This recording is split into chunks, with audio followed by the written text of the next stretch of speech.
बिस्मिल्लाहिर्रहमानिर्रहीम। अस्सलाम वालेकुम। Ashraf Asmi advocate Lahore high court से अपने चैम्बर में आपसे मुखातिब है। दोस्तों, आज लेटेस्ट फ़ैसला सुप्रीम कोर्ट ऑफ पाकिस्तान ने विरासती हकूक़ के हवाले से दिया। सवात में विरासती जायदाद की तकसीम से मुतल्लक़ केस की सुप्रीम कोर्ट में समाअत के दौरान जस्टिस काजी फैज़ ईसा ने कहा कि जिरगे का फ़ैसला दीन इलाही से बड़ा नहीं हो सकता। सवात में विरासती जायदाद की तकसीम से मुतल्लक़ केस की समाअत सुप्रीम कोर्ट ऑफ पाकिस्तान के जस्टिस काजी फैज़ ईसा और जस्टिस यहिया अफरीदी पर मुश्तमिल 2 रुकनी बेंच ने की। जस्टिस काजी फैज़ ईसा ने कहा कि कोई अदालत या जिरगा शरई विरासती जायदाद की तकसीम का कानून नहीं बदल सकता। जायदाद की तकसीम की दस्तावेज़ात पर 7 साला बच्चे के अंगूठे का निशान लगाया गया। 7 साला बच्चे को तो कत्ल केस में फांसी भी नहीं हो सकती। उन्होंने कहा कि ऐसी दस्तावेज़ात के ज़रिए कानून की धज्जियाँ उड़ाई गई। पाकिस्तान में सच बोलने के क्या हालात हैं, सबको इल्म है।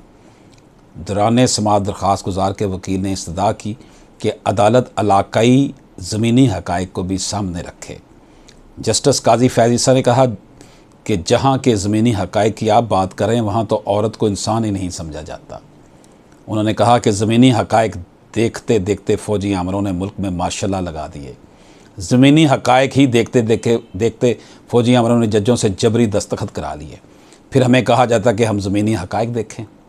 जस्टिस काजी फैज़ ईसा ने यह भी कहा कि सऊदी अरब में जायदाद की तकसीम का फ़ैसला 1 दिन में होता है। पाकिस्तान में जायदाद की तकसीम का फ़ैसला होते होते 40 साल लग जाते हैं। जायदाद की तकसीम का शरई असूल 1450 साल पहले नबी पाक सल्लल्लाहु अलैहि वसल्लम ने तय किया था। सुप्रीम कोर्ट ऑफ पाकिस्तान ने जायदाद की तकसीम से मुतल्लिक़ पेशावर हाई कोर्ट का फ़ैसला कालादम करार दे दिया। अदालत उज़्मा ने सवात के हबीबुल्लाह मरहूम की जायदाद तमाम कानूनी वर्सा में शरई असूल के तहत तकसीम करने का हुक्म दिया। सवात से ताल्लुक़ रखने वाले हबीबुल्लाह की जायदाद की बराबर की तकसीम के लिए मरहूम के वर्सा ने अदालत से रजू किया था। जिरगे ने वर्सा में जायदाद की तकसीम का फ़ैसला किया था, जिसे पेशावर हाई कोर्ट ने बरकरार रखा था। जिरगे के फ़ैसले का गवाह 8 साल के बच्चे को बनाया गया था। सुप्रीम कोर्ट ऑफ पाकिस्तान ने सिविल कोर्ट, डिस्ट्रिक्ट कोर्ट और हाई कोर्ट तीनों के फ़ैसलों को कलादम करार दे दिया। और वहाँ पर जो वकील साहब पेश हुए उन्होंने कहा जी आप ज़मीनी हक़ाइक़ रखें। उन्होंने कहा ज़मीनी हक़ाइक़ क्या रखने हैं, हमने कुरान की बात करनी है। जो भी अदालत, जो भी जिरगा, जो भी गिरोह दीन की बात नहीं मानेगा उसको उन्होंने शटअप कॉल दी है। दोस्तों, ये जो फ़ैसला है सुप्रीम कोर्ट ऑफ पाकिस्तान का, इस बात की दलालत करता है कि हिबा के नाम पर, तमलीग के नाम पर, बै के नाम पर, दस्तबरदारी के नाम पर जो ये सिलसिला चल निकला है औरतों को, ख़ास तौर पर औरतों को जायदाद से महरूम करने का। एक्सेप्शनल केसेस में ये भी होता है कि बेटों को भी महरूम कर दिया जाता है, लेकिन ज़्यादा तादाद में औरतों के साथ ये ज़्यादती होती है। मैन डोमिनेटेड सोसाइटी है।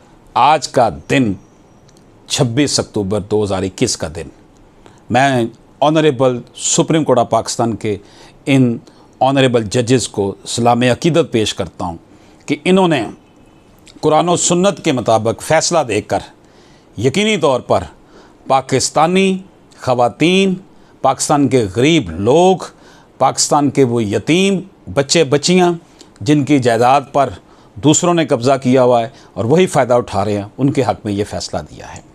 मैं ये समझता हूँ इस मौके पर कि honourable supreme court of Pakistan के फ़ैसले का अगर सिविल जज इसकी नफ़ी करता है तो सिविल जज के ख़िलाफ़ जो है वो सिर्फ़ डिस्ट्रिक्ट कोर्ट में अपील ना की जाए और डिस्ट्रिक्ट कोर्ट के फ़ैसले के ख़िलाफ़ सिर्फ हाई कोर्ट में अपील ना की जाए और हाई कोर्ट के फ़ैसले के ख़िलाफ़ सिर्फ सुप्रीम कोर्ट ना जाया जाए, बल्कि जो भी मताहत अदलिया के ये जजेस ऐसे फ़ैसले करें उनके ACR में लिखा जाए कि जो फ़ैसला आप जो उसे रखा गया, पहल रखा गया है, वो इसने क्यों नहीं ठीक किया।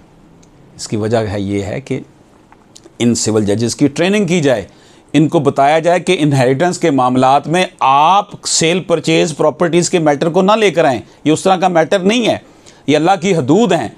विरासती मामलात में किसी को बै के नाम पे, हिबा के नाम पे, दस्तबरदारी के नाम पर ज़्यादती करना और उनसे उनकी जायदाद को उनसे महरूम करना, ये अल्लाह पाक से दुश्मनी है।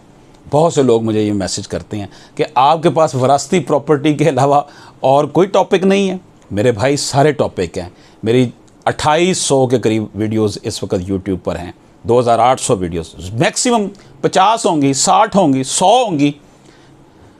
आधा दीन इनहेरिटेंस में है। आप इनहेरिटेंस के मामलात को बंदा जो पढ़ लेता है वो आधे दीन, ये मैं नहीं कह रहा, उसे आधा दीन समझ आता है। बहुत बड़े बड़े ज्यूरिस्ट ने ये बात की है। तो जनाबे वाला दोस्तों, मेरी बहनों, मेरे बेटों, मेरे दोस्तों, मेरे भाइयों, किसी का हक ना मारा जाए।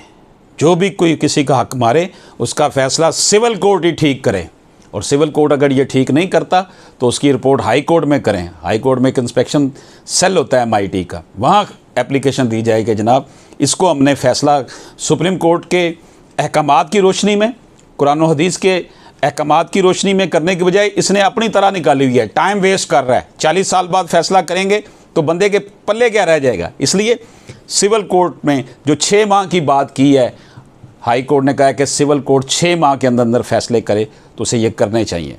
इंशाअल्लाह ताला ये सिलसिला रुकेगा नहीं। सच्चाई गो के हमेशा थोड़ी होती है, लेकिन सच्चाई का वज़न जो है ना वो भारी होता है। मेरा रब सच्चाई के साथ है। नबी पाक सल्लल्लाहु अलैहि वसल्लम ने हमेशा जो है वो सच्चाई की बात की, और औरतों को जो मकाम दिया, आज पूरी दुनिया इस बात पे फ़ख्र करती है कि औरत को सबसे ज़्यादा और आला मकाम हमारे दीन ने दिया। इंशाअल्लाह ताला अल्लाह पाक खैर करेगा। ये जजमेंट आज शॉर्ट ऑर्डर की सूरत में हमारे सामने आई है।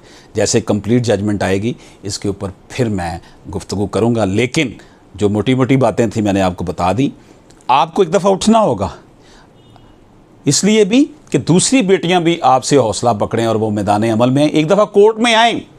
आप वकील की फ़ीस का प्रॉब्लम है, वहाँ आने जाने का प्रॉब्लम है, ये मसाइल हैं हमें पता है, लेकिन जब तक आप सीना सपर नहीं होंगे, मुकाबले के लिए उठेंगे नहीं, आपको आपका हक नहीं मिलेगा।